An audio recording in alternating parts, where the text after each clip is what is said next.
Hello dears, welcome to Toss academy. അപ്പോൾ നമ്മുടെ set എക്സാമിന്റെ ഡേറ്റിംഗ് അടുത്തു. 17 ദിവസം കൂടെ ഉള്ളൂ. ആൻഡ് പ്രിപ്പറേഷന് നമ്മുടെ കയ്യിൽ മച്ച് ടൈം ഒന്നും ഇല്ല. അപ്പോൾ ഈ 17 ദിവസങ്ങൾ നമുക്ക് എങ്ങനെ എഫക്റ്റീവ് ആയിട്ട് യൂട്ടിലൈസ് ചെയ്യാം എന്നുള്ളൊരു വീഡിയോയാണ്. ഇമ്പോർട്ടൻ്റ് ആയിട്ടുള്ള ടോപ്പിക് സെലക്ട് ചെയ്യുക. ആൻഡ് ആ ടോപ്പിക്കുകൾ ഈസി ആയിട്ട് എല്ലാവർക്കും പഠിക്കാൻ പറ്റുന്ന രീതിയിലുള്ള ടോപ്പിക്സ് ആണെന്ന് കൺഫേം ചെയ്തുകൊണ്ടിട്ട് വരുന്ന ഒരു വീഡിയോ ആണ് നമ്മളിന്ന് ഡിസ്കസ് ചെയ്യാൻ പോകുന്നത്. Easy and important topics to study for the coming SET exam. Toss academy എന്ന കോച്ചിങ് സെന്റർ എല്ലാവർക്കും ഫെമിലിയർ ആണ്. അപ്പൊ ടോസിലെ റെഗുലർ കോഴ്സസിനോട് ആഡ് ഓൺ ആയിട്ട് LP UPയുടെ ബിഗിനേഴ്സ് ബാച്ച് സ്റ്റാർട്ട് ചെയ്തിട്ടുണ്ട്. അതിനോടൊപ്പം തന്നെ കേരള PSCയുടെ സയന്റിഫിക് ഓഫീസറുടെ നോട്ടിഫിക്കേഷൻ വന്നിട്ടുണ്ട്. അപ്പം scientific officer for physics, chemistry and biology ആണ് റിലീസ് ചെയ്തിട്ടുള്ളത്. അപ്പൊ അതിന്റെ കോച്ചിങ്സും നമ്മുടെ ടോസ് അക്കാഡമിയിൽ ഉടനെ തന്നെ സ്റ്റാർട്ട് ചെയ്യുന്നതാണ്. അഡ്മിഷനും മറ്റ് ഡീറ്റെയിൽസിന് വേണ്ടിയിട്ട് നമ്മൾ താഴെ കൊടുത്തിരിക്കുന്ന നമ്പറിൽ കോൺടാക്ട് ചെയ്യുക. സോ നമ്മൾ പറഞ്ഞതുപോലെ ഇതൊരു സ്റ്റഡി പ്ലാൻ വീഡിയോ ആണ്. വരാനിരിക്കുന്ന സെറ്റ് എക്സാമിന് വേണ്ടി പ്രിപ്പയർ ചെയ്യാനായിട്ട് ഹെൽപ്പ് ചെയ്യുന്ന ഒരു സ്റ്റഡി പ്ലാൻ വീഡിയോ. അപ്പോൾ നമുക്കറിയാം ഇനി ഹാർഡ്ലി ഒരു 17 ഡേയ്സേ ഉള്ളൂ. അതിൽ നമുക്ക് 10 ഡേയ്സ് എന്ന് പറയുന്നത് പ്രിപ്പറേഷൻ ആയിട്ട് നീക്കി വെക്കാം. ഈ പ്രിപ്പറേഷൻ എന്ന് പറയുന്നത് നമ്മൾ ഷോർട്ട് നോട്ട് ഉണ്ടാക്കി ഇമ്പോർട്ടൻ്റ് ആയിട്ടുള്ള ടോപ്പിക്സുകൾ സെലക്ട് ചെയ്ത് പഠിക്കുക. നമുക്ക് എൻറ്റയർ സിലബസ് പഠിക്കാനുള്ള ടൈം ഇല്ലാത്തത് കൊണ്ടിട്ടാണ് ഇമ്പോർട്ടൻ്റ് ആയിട്ടുള്ളതും ഈസി ആയിട്ടുള്ള ടോപ്പിക്സ് സെലക്ട് ചെയ്ത് പഠിക്കണം എന്ന് പറയുന്നത്. ഇനി റിമൈനിങ് 1 വീക്ക് റിവിഷൻ ഇൻവെസ്റ്റ് ചെയ്യുക. റിവിഷനോടൊപ്പം പ്രീവിയസ് ഇയർ ക്വസ്റ്റ്യൻ പേപ്പേഴ്സും സോൾവ് ചെയ്യുക. ഇതാണ് one of the best strategy for preparation. Set paper two ബോട്ടണിയുടെ ഇമ്പോർട്ടൻറ്റ് ഏരിയാസ്, അതായത് ഹോട്ട് സ്പോട്ട്സ് ഏതൊക്കെയാണെന്ന് ഓൾറെഡി നമ്മൾ പല വീഡിയോസിലും ഡിസ്കസ് ചെയ്തിട്ടുണ്ട്. പക്ഷേ ഇന്ന് നമ്മൾ ഡിസ്കസ് ചെയ്യാൻ പോകുന്നത് 10 ഡേയ്സ് സ്റ്റഡി പ്ലാൻ ആണ്. അപ്പോൾ ഈ 10 ഡേയ്സ് കൊണ്ട് നമുക്ക് എങ്ങനെ സെറ്റ് ക്വാളിഫൈ ചെയ്യാം, അതിന് വേണ്ടിയിട്ട് ഏതൊക്കെ പോർഷൻസ് കവർ ചെയ്യണം എന്നാണ് നമ്മൾ ഡിസ്കസ് ചെയ്യാൻ പോകുന്നത്. സോ ബിഫോർ ദാറ്റ് നമ്മൾ പറയുമ്പോൾ unit 1 and unit 2 is of very important. അപ്പോൾ നമ്മൾ ആദ്യം യൂണിറ്റ് 1ലെ ഇമ്പോർട്ടൻറ്റ് ഏരിയാസ് ഏതൊക്കെയാണെന്ന് നോക്കാം. യൂണിറ്റ് 1ൽ വരുന്ന മോഡ്യൂളാണ് മൈക്രോബയോളജി, അതായത് bacteria and virus and other than that algae, fungi, ലൈക്കൻ, bryophyte, pteridophyte and gymnosperms ആണ്. അപ്പോൾ നമ്മൾ algae, fungi, ലൈക്കൻ, bryophyte, pteridophyte and gymnosperm എടുത്തു കഴിഞ്ഞാൽ ജനറൽ ക്യാരക്ടേഴ്സ് ഇമ്പോർട്ടൻ്റ് ആണ്. അതേപോലെ എക്കണോമിക് ഇമ്പോർട്ടൻസും ഇമ്പോർട്ടൻ്റ് ആണ്.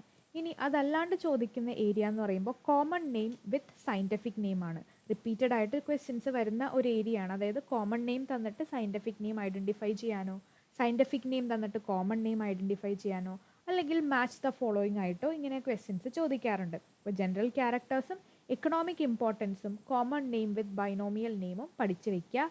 ബാക്ടീരിയ എടുത്തു കഴിഞ്ഞാൽ റീപ്രൊഡക്ഷൻ, അതേപോലെ genetic exchange, conjugation, transformation, transduction ഒക്കെയാണ് വരുന്നത്. അതിൽ പ്ലാസ്മിഡ് അങ്ങനത്തെ കാര്യങ്ങളൊക്കെ വളരെ ഇമ്പോർട്ടൻ്റ് ആണ്. വൈറസ് പോർഷനിൽ virions, viroids, prions and retro virus and വൈറസിൻ്റെ ജനറൽ ക്യാരക്ടേഴ്സ് ആണ് കോമൺ ആയിട്ട് ചോദിക്കാൻ ചാൻസ് ഉള്ളത്. അപ്പോൾ യൂണിറ്റ് 1 ഇസ് വെരി ഇമ്പോർട്ടൻ്റ്. അപ്പോൾ യൂണിറ്റ് 1ൽ നിന്നും ഈ പറയുന്ന ഏരിയകൾ എന്തായാലും കവർ ചെയ്യണം. ഒരു കാരണവശാലും ഒഴിവാക്കാണ്ട് നന്നായിട്ട് തന്നെ ഈ ഏരിയകൾ കവർ ചെയ്യുക. യൂണിറ്റ് 1നെ പോലെ തന്നെ വളരെ ഇമ്പോർട്ടൻ്റ് ആയിട്ടുള്ളൊരു യൂണിറ്റ് ആണ് unit 2, that is diversity of life form 2. അപ്പോൾ ആൻജിയോസ്പേം ടാക്സോണമിയാണ് കൂടുതലും ഈ യൂണിറ്റിൽ നിന്ന് വരുന്നത്. അപ്പം അതിൽ morphology of stem, leaf, flower, fruit and inflorescence, അതിൽ ഇൻഫ്ലോറസൻസ് ആൻഡ് ഫ്രൂട്ട് വളരെ ഇമ്പോർട്ടൻ്റ് ആണ്, ഒരു കാരണവശാലും ഒഴിവാക്കരുത്. ആൻഡ് അതേപോലെ തന്നെ ഫാമിലി ക്യാരക്ടേഴ്സ് ആണ്. അപ്പം നമ്മൾക്ക് സിലബസിൽ അത്യാവശ്യം കുറച്ച് ഫാമിലികൾ തന്നിട്ടുണ്ട്. ആ ഫാമിലികളിൽ വരുന്ന കീ ക്യാരക്ടേഴ്സ് ഏതൊക്കെയാണെന്ന് നോട്ട് ചെയ്ത് വെക്കുക. And next is economic botany, വളരെ ഇമ്പോർട്ടൻ്റ് ഏരിയ ആണ്. എല്ലാ ക്വസ്റ്റ്യൻ പേപ്പറിലും ക്വസ്റ്റ്യൻസ് ചോദിക്കാറുണ്ട്. എക്കണോമിക് ബോട്ടണി ഇമ്പോർട്ടൻ്റ് ആണ്. എത്തനോ botany is also important. Next is histology. Histology എന്ന് പറയുമ്പോൾ പ്ലാന്റ് അനാറ്റമി ആണ്. അപ്പോൾ അതിൽ പ്ലാന്റ് ടിഷ്യൂസ് ഏതൊക്കെയാണ്, ഡിഫറെൻറ്റ് കൈൻഡ് ഓഫ് പ്ലാന്റ് ടിഷ്യൂസും, അതേപോലെ അനോമലസ് സെക്കൻഡറി തിക്കനിങ്ങും ഇമ്പോർട്ടൻ്റ് ആണ്. മൈക്രോ ടെക്നിക് എന്ന് പറയുന്ന ഏരിയയിൽ നിന്ന് കോമൺ ആയിട്ട് ക്വസ്റ്റ്യൻസ് വരാൻ ചാൻസ് ഉള്ളത് വേരിയസ് റിയേജൻസ് ആണ്. ലൈക്ക് ദാറ്റ് ഓഫ് ഫിക്സേറ്റീവ് ഏതാണ്, killing and fixing reagent, different kind of സ്റ്റെയിനുകൾ ഏതാണ്, പെർമനൻറ്റ് സ്ലൈഡ് പ്രിപ്പറേഷൻ. അങ്ങനെ പെർമനൻറ്റ് സ്ലൈഡ് പ്രിപ്പറേഷനിൽ വരുമ്പോൾ ഒരു സീരീസ് ഓഫ് സ്റ്റെപ്പുകളുണ്ട്. ആ സ്റ്റെപ്പുകളൊക്കെ വളരെ ഇമ്പോർട്ടൻ്റ് ആണ്. ഇനി റീപ്രൊഡക്റ്റീവ് ബോട്ടണി, റീപ്രൊഡക്റ്റീവ് ബോട്ടണിയും ഇമ്പോർട്ടൻ്റ് ആണ്. അതിൽ microsporogenesis, megasporogenesis, type of embryo സാക്സ്, അങ്ങനത്തെ ക്വസ്റ്റ്യൻസ് ആണ് കൂടുതലും ചോദിക്കാൻ ചാൻസ് ഉള്ളത്. നമ്മൾ എന്ത് പറഞ്ഞാലും ഒരു കാരണവശാലും യൂണിറ്റ് 1ഉം യൂണിറ്റ് 2ഉം ഒഴിവാക്കരുത്. വളരെ നന്നായിട്ട് തന്നെ യൂണിറ്റ് 1ഉം യൂണിറ്റ് 2ഉം പ്രിപ്പയർ ചെയ്യുക. ബാക്കി യൂണിറ്റുകൾ ഓപ്ഷണലാണ്. അതിൽ നമുക്ക് സെലക്ട് ചെയ്ത് ഇമ്പോർട്ടൻ്റ് ആയിട്ടുള്ള ഏരിയകൾ മാത്രം കവർ ചെയ്താൽ മതിയാകും. നമുക്ക് ഈ ഒരു ഷോർട്ട് ഡ്യൂറേഷനിൽ ചെയ്യാൻ പറ്റുന്ന കാര്യം എന്താണെന്ന് വെച്ചാൽ യൂണിറ്റ് 1ഉം യൂണിറ്റ് 2ഉം വളരെ നന്നായിട്ട് പ്രിപ്പയർ ചെയ്യുക. ബാക്കി എല്ലാ യൂണിറ്റുകളിൽ നിന്നും ഇമ്പോർട്ടൻ്റ് ആയിട്ടുള്ള ഏരിയകൾ മാത്രം സെലക്ട് ചെയ്ത് പഠിക്കുക. Next is unit 3. Set paper 2 ബോട്ടണിയുടെ സിലബസ് എടുത്താൽ ഏറ്റവും വലിയ യൂണിറ്റ് ആണ് യൂണിറ്റ് 3. അപ്പോൾ യൂണിറ്റ് 3 എന്ന് പറയുമ്പോൾ പ്ലാന്റ് ഫിസിയോളജി ഉണ്ട്, bio chemistry, bio physics, bio statistics ഒക്കെ ഇൻക്ലൂഡ് ചെയ്തിരിക്കുന്ന ഒരു യൂണിറ്റ് ആണ് യൂണിറ്റ് 3. അപ്പോൾ ഇത് കവർ ചെയ്യാമെന്ന് വിചാരിച്ചാൽ അത് ബുദ്ധിമുട്ടുള്ള കാര്യമാണ്. കാരണം 10 ദിവസം കൊണ്ട് എന്തായാലും യൂണിറ്റ് 3 കവർ ചെയ്യാൻ പറ്റില്ല. യൂണിറ്റ് 3യിൽ നിന്നും ഇമ്പോർട്ടൻ്റ് ആയിട്ടുള്ള ഏരിയകൾ സെലക്ട് ചെയ്ത് പഠിക്കാം. അപ്പോൾ യൂണിറ്റ് 3യിൽ ഏറ്റവും ഇമ്പോർട്ടൻ്റ് ആയിട്ട് വരുന്നത് ഒരെണ്ണം plant hormone or phyto hormones ആണ്. അപ്പോൾ ഫൈറ്റോ ഹോർമോൺസിൽ different type of phyto hormones, അവരുടെ ഫിസിയോളജിക്കൽ റോൾ, പ്രിക്കേഴ്സർ മോളിക്യൂൾസ് ഏതൊക്കെയാണ് എന്നൊക്കെ ക്വസ്റ്റ്യൻ ചോദിക്കാം. ഫ്രീക്വൻ്റ് ആയിട്ട് ക്വസ്റ്റ്യൻസ് വരുന്ന ഒരു ഏരിയയുമാണ് plant hormone or phyto hormone. അടുത്തത് ക്രൊമാറ്റോഗ്രഫിയാണ്. ഡിഫറെൻറ്റ് ടൈപ്പ് ഓഫ് ക്രൊമാറ്റോഗ്രഫീസ് ഉണ്ട്. Affinity chromatography, ion exchange, gel filtration chromatography. അപ്പോൾ ഇതിനെയൊക്കെ കുറിച്ച് ജനറൽ ആയിട്ടൊരു ഐഡിയ എന്തായാലും വെക്കുക, അതായത് വായിച്ചിട്ട് നോട്ട് ഡൗൺ ചെയ്ത് വെക്കുക. Next is electrophoresis, it's also important. Next bio statistics ആണ്. ബയോ സ്റ്റാറ്റിസ്റ്റിക്സിൽ അത്യാവശ്യം കാര്യങ്ങളൊക്കെ ഉണ്ട്. Mean, median, mode, standard deviation, variation, അങ്ങനെ കുറേ കാര്യങ്ങളൊക്കെ ഉണ്ട്. Chi square test, T test ഒക്കെ ഉണ്ട്. അപ്പോൾ അതിൻ്റെ ഫോർമുലാസ് മാത്രം നോട്ട് ഡൗൺ ചെയ്ത് വെക്കുക. എന്തായാലും പ്രോബ്ലംസ് ക്വസ്റ്റ്യൻ പേപ്പറിൽ ഉണ്ടാകില്ല. അപ്പോൾ നമ്മൾക്ക് ഫോർമുല ആയിട്ടായിരിക്കും ചോദിക്കുന്നത്. അപ്പോൾ ഫോർമുല എന്തായാലും നോട്ട് ചെയ്ത് വെക്കുക. അപ്പം യൂണിറ്റ് 3യിൽ നിന്നും phyto hormones, chromatography, electrophoresis and bio statistics. Bio സ്റ്റാറ്റിസ്റ്റിക്സിൽ ഫോർമുലാസ് ഒള്ളി, അത് മാത്രം നോക്കിയാൽ മതിയാകും. ഇനി ബാക്കി യൂണിറ്റുകളിൽ എന്തൊക്കെ നോക്കണമെന്ന് നമുക്ക് ഡിസ്കസ് ചെയ്യാം. Next is unit 4. യൂണിറ്റ് 4 എന്ന് പറയുമ്പോൾ മോളിക്കുലാർ ബയോളജിയും അതേപോലെ ജെനറ്റിക്സുമാണ് യൂണിറ്റ് 4ലുള്ളത്. അപ്പം നമ്മൾക്ക് ഇവിടെ നിന്ന് കവർ ചെയ്യേണ്ട ഏരിയ എന്ന് പറയുന്നത് സെൽ ഓർഗനൽസ് ആണ്. പല ഓർഗനൽസ് ഉണ്ട്. അതിൻ്റെ മെയിൻ ഫങ്ഷൻസ് എന്തൊക്കെയാണെന്ന് നോട്ട് ഡൗൺ ചെയ്ത് വെക്കുക. സ്പെസിഫിക് ആയിട്ടുള്ള ഫങ്ഷൻസ് എന്തായാലും ചോദിക്കാൻ ചാൻസ് ഉള്ള ഏരിയ ആണ്. അപ്പോൾ അത് നോട്ട് ചെയ്യുക. പിന്നെ മൈറ്റോസിസും മിയോസിസും ഇമ്പോർട്ടൻ്റ് ആണ്. ഇനി നെക്സ്റ്റ് ഇസ് യൂണിറ്റ് 5. യൂണിറ്റ് 5 എക്കോളജിയാണ്. എക്കോളജിയിൽ alpha, beta and gamma diversity important ആണ്. ഇനി other than that pollution, environmental പൊല്യൂഷനും അതേപോലെ എൻവയോൺമെൻറ്റൽ ഇഷ്യൂസും ഇമ്പോർട്ടൻ്റ് ആണ്. Various conservation programs on environment assessment, earth summit ഒക്കെ പോലത്തെ പല എൻവയോൺമെൻറ്റ് കൺസർവേഷൻ പ്രോഗ്രാംസ് ഉണ്ട്, അതും നോക്കുക.